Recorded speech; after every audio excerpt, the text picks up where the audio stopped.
ఈ ఎన్నికల్లో మీ జయాపజయాలు రాష్ట్ర ప్రభుత్వం మళ్ళీ ఉంటుందా లేదా అనే చర్చ కొనసాగుతుంది. ప్రధానంగా ఇటీవల కేసీఆర్ గారు చెప్పారు, 20 నుంచి 25 మంది ఎమ్మెల్యేలు నాతో టచ్లో ఉన్నారు, ఒక లీడర్ ఆ ఎమ్మెల్యేలను కూడా తీసుకొస్తారు, ప్రభుత్వాన్ని పడేద్దాము అని కూడా నాతో చెప్పాడు.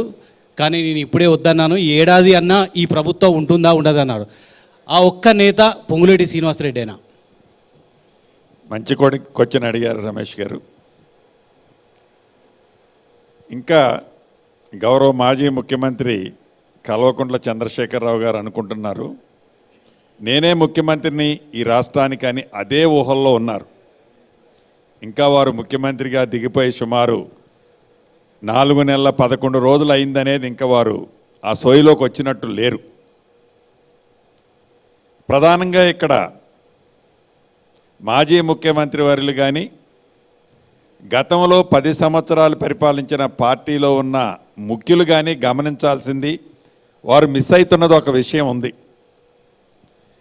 ఏదైతే 9.5 నుంచి 10 సంవత్సరాలు తెలంగాణ రాష్ట్రం ఏర్పడిన తర్వాత మీరు 2 పర్యాయాలు మభ్యపెట్టి తెలంగాణ ప్రజలని 2 పర్యాయాలకు అధికారంలోకి వచ్చిన తర్వాత మీరు చేసిన హామీలు, చేస్తానని చెప్పిన హామీలు నెరవేర్చే దాంట్లో విఫలమయ్యారు. కాబట్టే తెలంగాణ ప్రజలు కర్రు కాల్చి మీకు వాత పెట్టి ఇందిరమ్మ రాజ్యాన్ని తెచ్చుకున్నారు.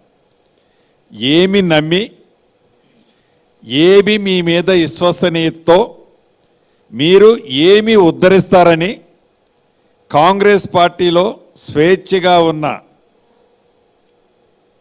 శాసనసభ్యులు కానీ మంత్రులు కానీ ఏమి నమ్మి మీ బీఆర్ఎస్ పార్టీలోకి వస్తారు అని మీరు నమ్మబలుకుతున్నారు అనేది నా ఫస్ట్ క్వశ్చన్. మీ ద్వారా యావత్ తెలంగాణ రాష్ట్రంలో ఉండే ప్రజలకు కూడా ఇది నేను తెలియజేయాలనుకుంటున్నాను. ఎందుకంటే ఒకవేళ శ్రీనివాసరెడ్డి గారా ఇంకొకరా మీరు అన్నట్టు శ్రీనివాసరెడ్డి గారే నా గురించే నేను అందాం. నేను ఈ క్యాబినెట్లో రెవెన్యూ, హౌసింగ్, ఐ&పిఆర్ మంత్రిగా ఉన్నాను. ఇక నాకు ఏ పార్టీలో పోయినా నాకు ఇంతకంటే పెద్ద గౌరవం ఏం దక్కుద్ది?